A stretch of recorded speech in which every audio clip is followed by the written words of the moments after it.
Hey, thank you for watching Bootleg Like Jazz. I'm your host Q, and thank you for tuning in again. We have the amazing Genesis Evans here on Bootleg Like Jazz officially. Last time we had a Latina Con, we didn't really get to know her and really dive into what she's doing, but now we have her officially on the show, and we're going to talk to her, get to know her, and find out about a lot of the amazing things that she has done. Would you like to say something to... Well, first of all, thank you for having me on this lovely Saturday. Yes. So, yeah, we did meet at Latina Con, and I'm just ready to see what this conversation is going to go like. Let's see how it goes. Yeah. She was born in New Orleans, Louisiana, and currently resides in Houston, Texas. She was crowned Miss Honduras Houston, and as a result, has participated in multiple pageants. In October 2017, she was crowned Miss Teen Turismo Model Universe, and in 2018, Genesis represented Honduras at Miss Lumiere International World in Singapore and Malaysia. In 2019, Genesis directed and organized the first Mrs. Raices Fashion Show in Houston, Texas, to fundraise for an orphanage in Honduras. Although Genesis was born in the United States, her maternal and paternal grandparents originated from Garifuna communities in Honduras. And we're going to dive into that too also. She is the owner of Genesis Modeling Agency, where she coaches and directs other models. Yes. Welcome. Could have said it better. Could have not said that better. So, what is it like being a pageant winner, a model, being, a badass like that? To be honest, I don't like it.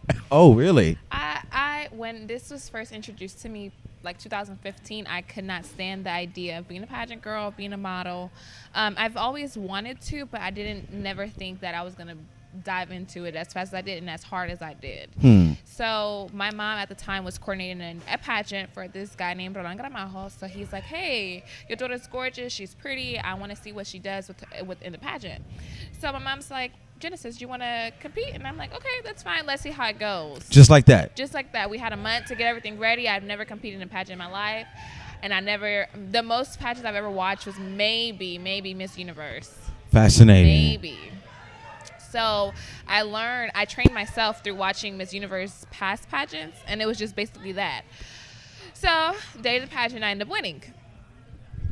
So that turned my universe around, because that was definitely unexpected. At this point now, I'm expected to do charity events. I'm expected to do like appearances, and it was a full-time job that I was not used to. But what ended up making my career as where I'm at today is that during that time frame, my friend was becoming a photographer, and she's like, Jen, let's go shoot around Montrose. I'm like, okay, that's fine. Let's go shoot around Montrose. So we happened to stop. Fearless. Yeah. That's fearless. I just support those who support me. So I was like, okay, let's go. So I remember it was raining that day, and we pulled over to what we thought was a garden. So when we get to the garden, we realized that it's a funeral home, a graveyard. That's a big difference. You couldn't tell in the beginning because they make it real cute when you walk in. That's a big difference, So, excuse me. So we ended up just shooting there, and in the midst of us shooting, we're like, oh my God, this is a graveyard site. And those pictures ended up in hands of someone in New York by the name of Turita Martinez and Elizabeth Ortiz. And that started my career as a model, and as an entrepreneur that I am today. So let's talk a little bit about your community. So for all the people out there who do not know, Honduran Garifuna, what is Garifuna? Okay, so Garifunas we all know about the African diaspora. So what happened in the midst of all of that, we landed in St. Vincent. From St. Vincent, the Garifuna community ended up going to Guatemala, El Salvador, Honduras, Belize, and then we created our own culture. So there's a lot of people who wouldn't even realize that, be aware of that the African diaspora is in those countries you just said. It's crazy. The slave trade. Right? We all ended up through there.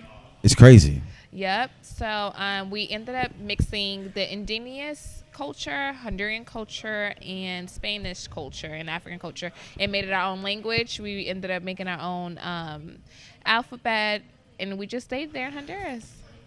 Here on Bootleg Like Jazz, anybody who speaks foreign languages, we would really like them to share some of that skill. Are you able to say anything in Garifuna? I mean, what's the name of the language? Garifuna? Yeah, it's Garifuna. Are you able to say any phrases or anything like that in Garifuna? I lived in Honduras and I never learned how to speak Garifuna. Not even like hello or thank you? Nope. I just cuss know, words?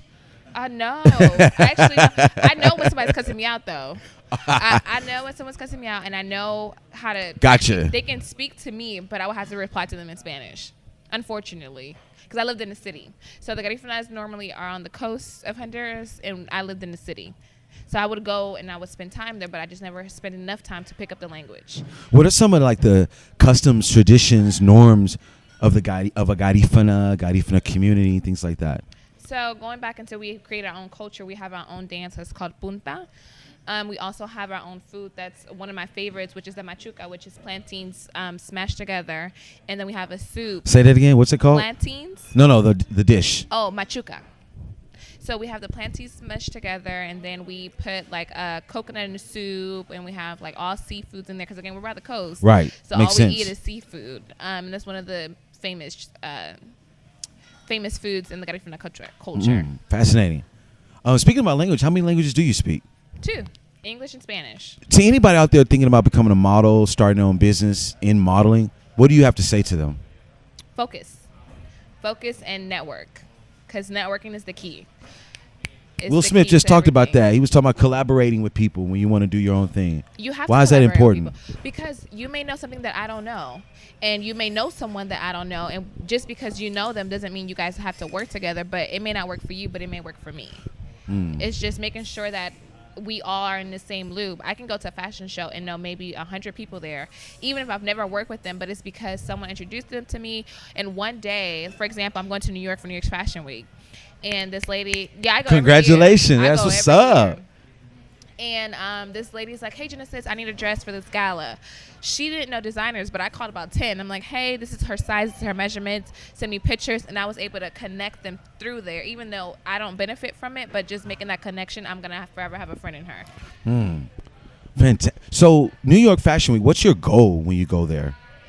So, what do you try to accomplish with, with your business, with your brand, with what you're trying to do? What is your goal when you go to New York Fashion Week? When it comes to New York's Fashion Week, I think this is my 5th year attending New York's Fashion Week. And every time that I go, I try to meet different designers because at the end of the day, now I don't compete, but at the time I was competing in pageants. So I'm going to always need dresses, and I'm going to always need photo shoots. So making, again, that connection and that network with that person, and keeping that forever connection. Like, hey, can you send me a dress from New York, or et cetera.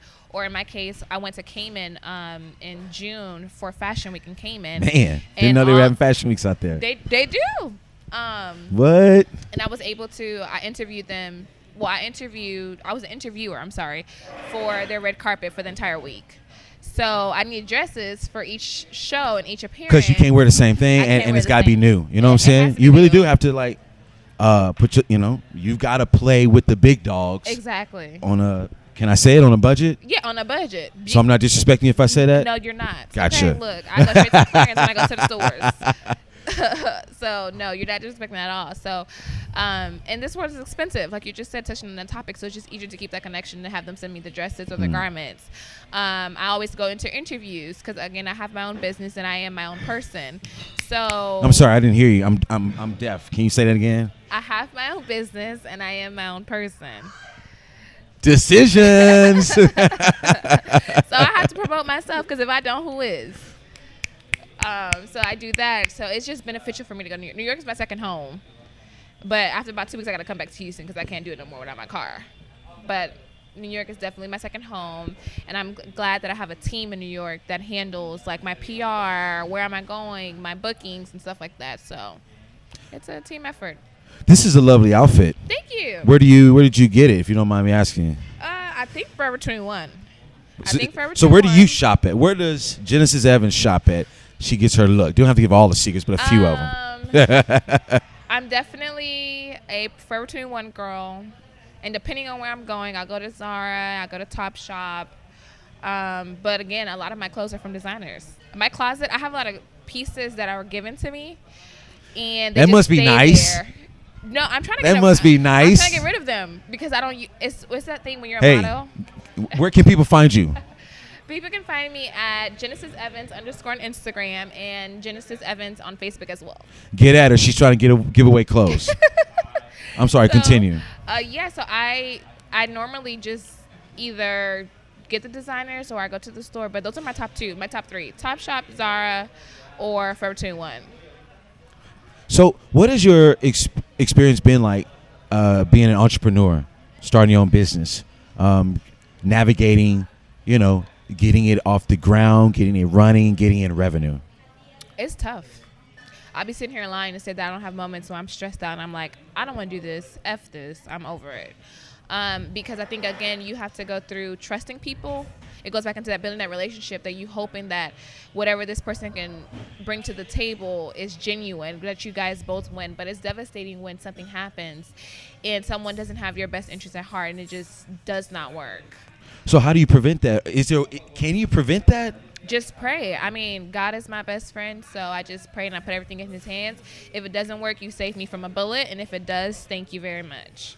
So is it also safe to say that prayer is also how you handle like stress and adversity and things like that?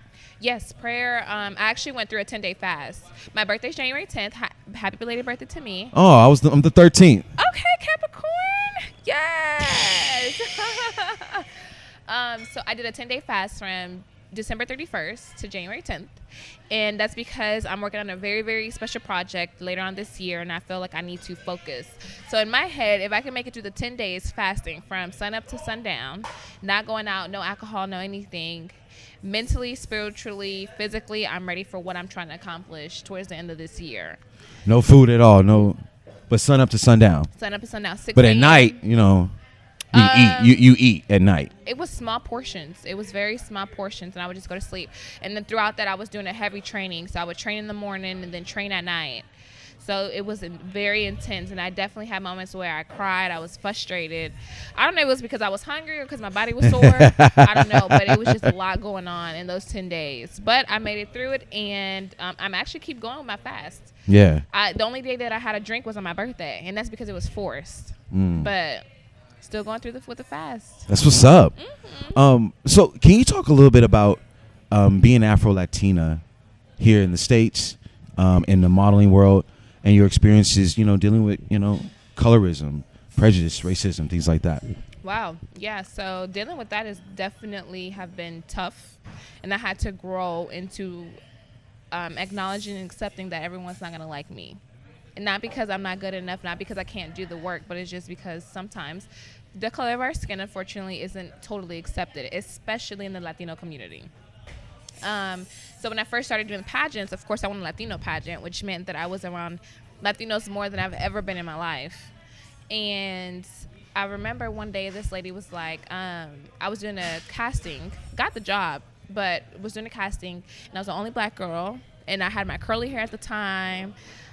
Tall, I knew what I was doing. I had already went to New York's Fashion Week, and the lady's like, hey, ¿a dónde está esa negra? Which means, where's that black girl at? And so then I said, my name is Genesis Evans. For next time that you need to address me, there was no need to put my color in it. There was no need to do any of that. So when I got the call that I got the casting or that I got the job, I turned it down because I decided not to work with people who didn't know how to respect, because it wasn't about so much about, it goes into the colorism aspect of it all, but I would never address you like, hey, the guy in the white shirt. No, you don't talk to people that way. And if you talk to me now that we're not working together, imagine how you're going to treat me during the actual job. Exactly. So no. So it's tough, but hey, it's part of life. It's unfortunately the world that we live in, and I've learned to just, depending on the circumstances, remove myself from it. I mean, you got to take negativity out. Yeah. You got to, especially if you're trying to like do you and be, as you say, get everything for yourself. You really do have to remove that toxicity out of your life. Wow. That sucks. Yeah, but it's life. It's life. And it taught me that day, like, okay, stand up for what you believe in. Don't let anybody try to toss you around. At the time, I think I was 18. And I remember calling my mom, like, can you believe this lady just did this and this and this and this? And she's like, Genesis, calm down, just relax. And in that moment, I just grabbed my bag, my purse, and I was like, you guys have a good day. Mm-hmm. Mm-hmm. So I want to talk a little bit more about your business. What do you do in your business? What What is Genesis Modeling Agency? Okay, so Genesis Modeling Agency is an agency where I develop the girls into this modeling world. I take them to go-sees. I do photo shoots. Actually, we're doing a photo shoot February 16th. February 16th, which is on a Sunday at a private airplane facility. So there's like different airplanes. It'll be the background theme, like the 1800s. So I get them comfortable being around different photographers, 20 models where you have to be there all day, hair and makeup from 5 o'clock in the morning. So I prepare them for the world that they're actually going to be walking into. Because I think some girls just think that modeling is just, okay, hair and makeup, and that's it. Take a picture and go home. No, it's a full-time job from sun up to sundown, all day, entire projects. And I also take the best of the best to New York's Fashion Week, whether it's in spring or winter. I'm taking 4 girls in New York in February, and then I'm taking 2 with me to Cayman. So it's just developing, giving them those networking opportunities. I never hinder my girls. So if they say, hey, this photographer want to work with me, and if I feel like he's a good photographer and he won't treat my girls wrong, then why not? This is your world. I'm just living in it. Any age, or they have age? Any age, starting from 5 years old, and then it ends at 35. So I've always been curious. How do you earn revenue as a modeling agency? So the way that I earn, first, sponsors, private trainings. I also train pageant girls on the side because at the end of the day, I'm a pageant girl. And so that's like the side hustle, is training pageant. Training pageant girls on the side, and then bookings. So let's say if you were one of my models, they call me, hey, hey, I maybe want one day to model for this show. How much you're gonna charge me? I get money off of you because I'm getting you the booking. So you take a percentage of what I would have been paid, right? So you're like an agent for that event. Agent. Mm-hmm. Fascinating. How long has the business been around? A year. A year. A year of my birthday. That's right. Awesome. Mm-hmm. How does it feel to kind of to be a CEO, to be an entrepreneur, getting that dough, doing your thing in 2020 and 2019? It feels good. It feels good, and I actually like being behind the scenes rather than in front of the scenes. I'm picking up on that, but it's really interesting though, because you are great in front of the camera though. Thank you.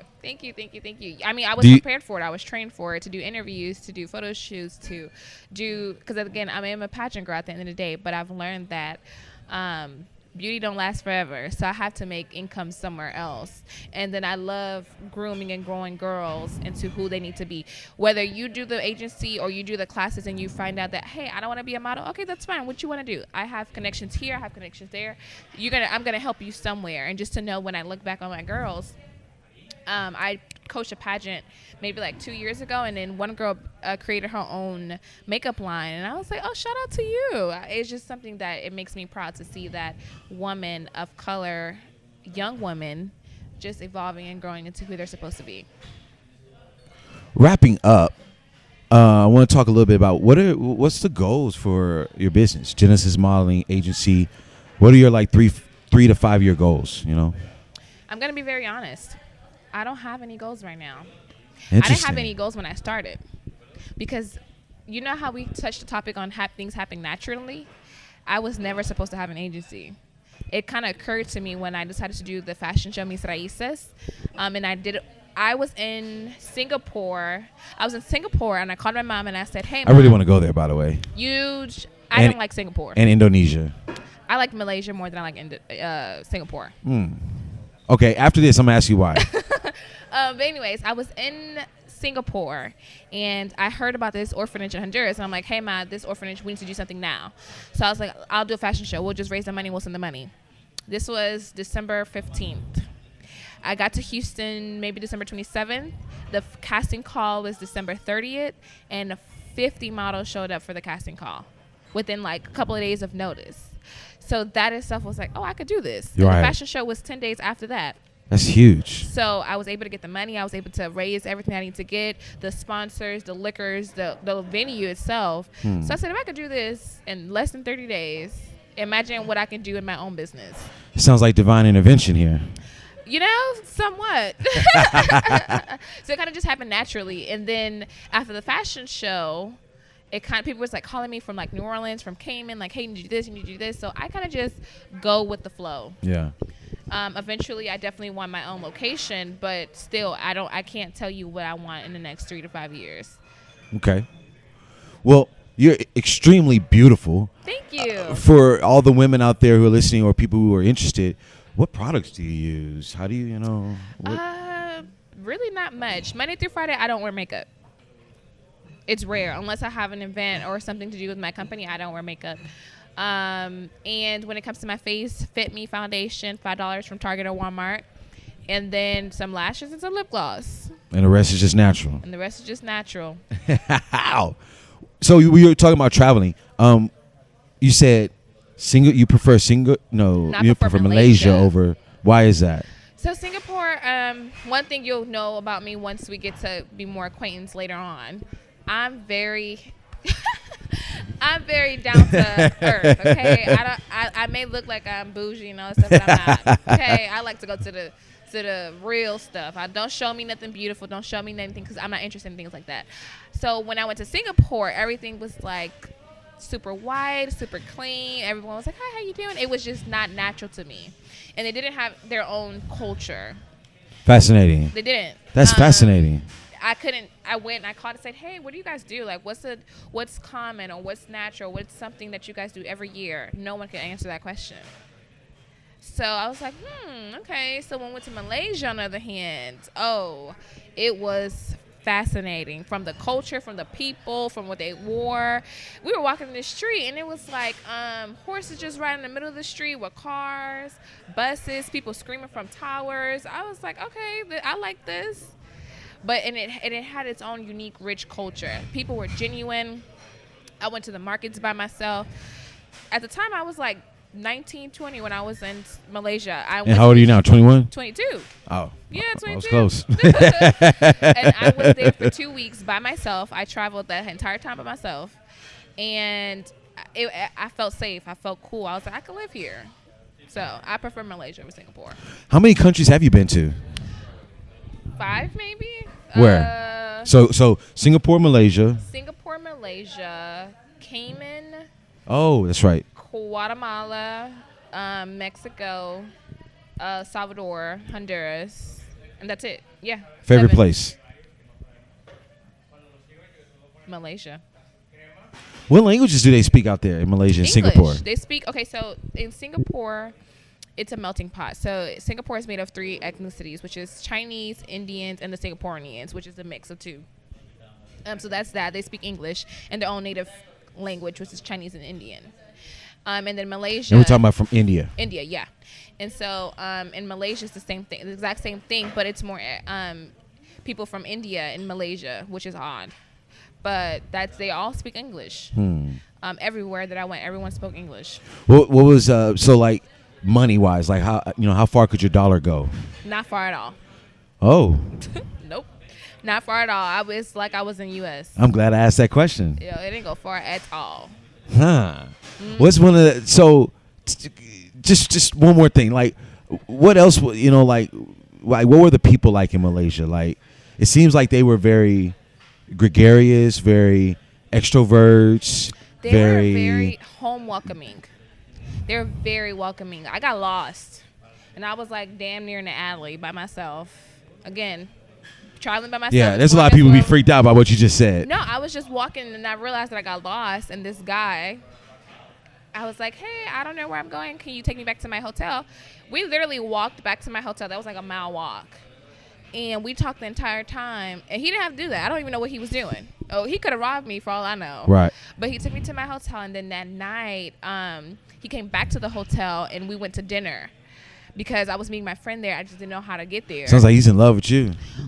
No, I don't know what happened. But at the time, I was already engaged. So I definitely had my ring on. But he ended up staying with us at the dinner, and I never spoke to him again. But I tend to do that a lot when I travel. So you were there by yourself? Yes, I was there by myself. I was just meeting friends. They had traveled like within 2 days after me. But he ended up taking us to all types of places to go eat, different museums and stuff. So he became our own tour guide. Hey, that sounds like for me the idea of being a tourist or a traveler. I prefer being a traveler where you can have those, be open to those moments, be open to meeting people and things, being kind of organic and improvised. Yep. To kind of show you a great opportunity, man. That sounds amazing. That must have been a long flight, huh? Oh, yes. 22 hours. How many stops? 1. Where? In China. Oh, I went to China too. I was there. Wait. For 2 days. So you flew west? Y'all flew west? Mm-hmm. We flew. Okay, over the Pacific. Yeah, we flew over the Pacific, and then I was in China for 2 days. That's a long ass flight, man. I had a mental breakdown in China. Why? Because in China, even though everyone spoke English, all the signs was in Chinese. So common sense, I was like, okay. You freaking out, huh? No, that's not even why I had my mental breakdown. I was hungry, and everything was in Chinese. And when I finally found something that I recognized, which was the Popeyes, the wings were like this small. What? They got a Popeyes over in China? Yeah, the wings were like this small, and that's what made me cry because I was so hungry. And the wings was this small, and the line was so long, and I was just so disappointed in that situation. So I sat down, and That's I literally hilarious. just started crying because I was hungry and I was going through the situation. So that's hilarious, man. Well, hey, we have the amazing Genesis Evans. Thank you for stopping by. Thank you for inviting me. Big shout out to Kuchada, amazing place. Come to Kuchada, get you some food, try the tamarind margarita, get some of the tamarind on the glass. It's worth it. Sit at the bar. The bartenders are fucking phenomenal. As we wrap up, where can people find you online? Online, you guys can find me. Everything is under my name. So Genesis Evans _ on Instagram, Genesis Evans on Facebook, and my website is genesismodelingagency.com. Hey, consider subscribing to Bootleg Like Jazz. Instagram, YouTube, Facebook. Also consider supporting patreon.com/BLLJ.